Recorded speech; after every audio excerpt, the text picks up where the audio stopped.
Hey guys, it's Big Paul here. Week 3 of the off season in the books. Yeah, things are starting to kind of roll now. I feel the gear kicking in a little bit. Usually takes a little while for you to start to really notice the effects of it with the gear and the food.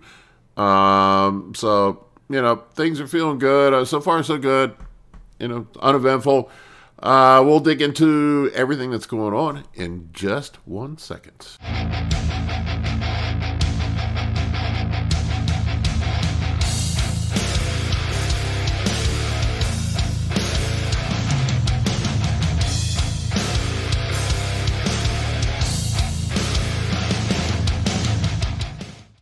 All right, so week 3 in the books. Fasted weight this week was 269, so I'm up.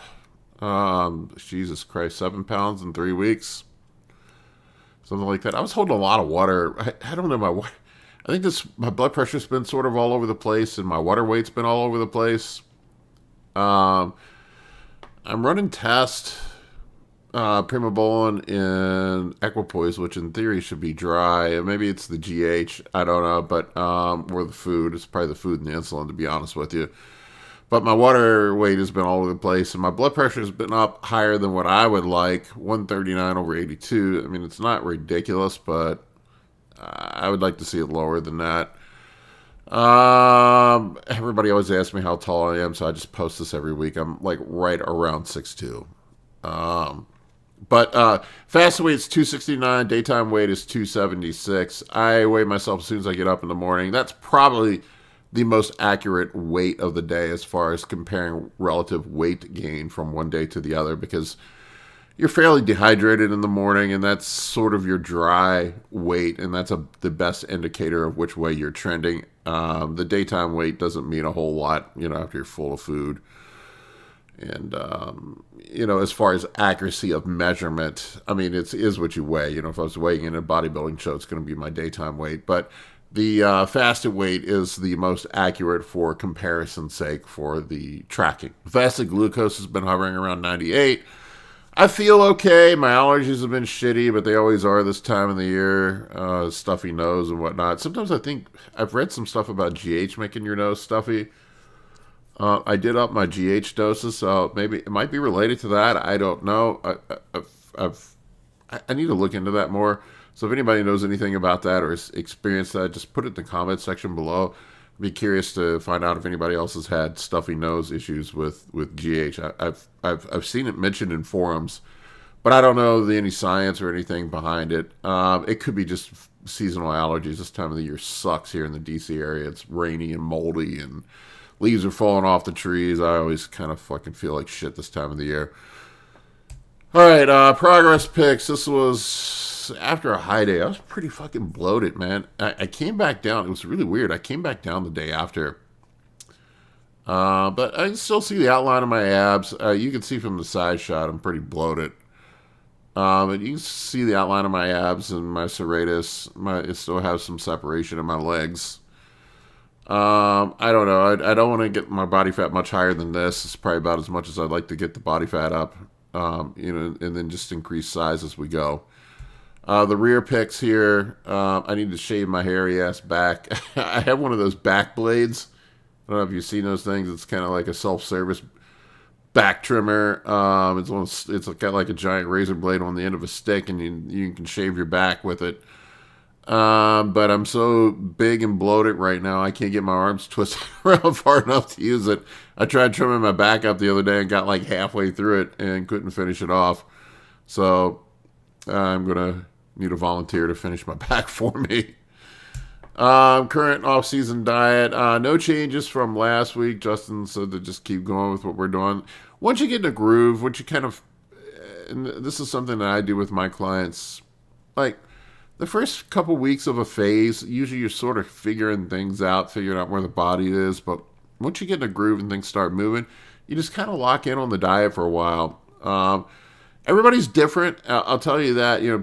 I've had some people, when they reach out to me, ask me about, how much of a surplus should I be in, or what should my calories be at. It really varies from person to person, quite significantly. In all honesty, and I really don't have a prescribed formula anymore. I used to. I used to. When I write diets up for people, I would have a factor that I use, but it's just so unpredictable. The more muscle you have, the more calories you burn, the less muscular you are. Usually, the slower the metabolism is. So that does play a factor into it, but it's hard to quantify exactly. Um, Protein is pretty static. Somewhere around 1 to 1.25 grams of protein per pound of body weight is usually what we end up at. So you'll see here. Low day right now is 360 grams of protein, 360 grams of carbs, 60 grams of added fat. I'll reiterate, I do every week, that we do not count the fat in the protein because it's so all over the place.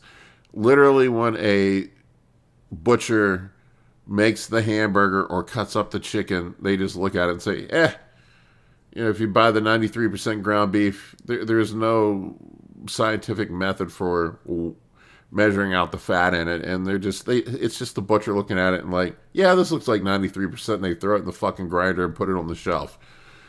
Every grocery store I go to, like, I'll notice, for whatever reason, the Walmart ground beef is the leanest that I have found. They're 95%. That shit there's no fat in it. There's no residual fat on the pan. I can't wipe any grease off the pan after I cook it. Whereas if I go to my grocery store here that's close by my house, Harris Teeter, I get the same 95% lean ground beef. There's definitely some fat in the pan afterwards. So clearly the butcher is not doing the same eyeball method as they are at Walmart. So that tells me, and that tells us that there's no point in counting something. You shouldn't spend time trying to quantify the unquantifiable. It's just a waste of time. You get it as close as you can, and then just don't worry about it. Medium days right now, 340 grams of protein, 600 grams of carb, 40 grams of added fat. High days are 290 grams of carbs and 290 grams of protein, 1,000 grams of carbs, and 0 added fat. I haven't really been cheating. I did have my first cheat. Let's see, we're 3 weeks into the diet. I had my first real cheat this week, and I went to Texas Roadhouse, and I had a 11-ounce sirloin baked potato, and I got a cup of their Texas chili and dumped it on the potato. I mean, it's pretty clean cheat. Current PEDs, nothing has changed other than the growth hormone. I think that might be why my water is kind of all over the place. We were going to titrate up the PEDs this week, but my blood pressure is still a little wacky. I don't want to push up the doses until I get my blood pressure settled down. Usually what I've seen with blood pressure, at least with my clients, it usually settles down once your body acclimates to the PEDs, but there's no sense of pushing up the doses and making things worse. I'm also progressing, so I'm kind of the mindset, if I'm progressing, why do I need to push the doses up?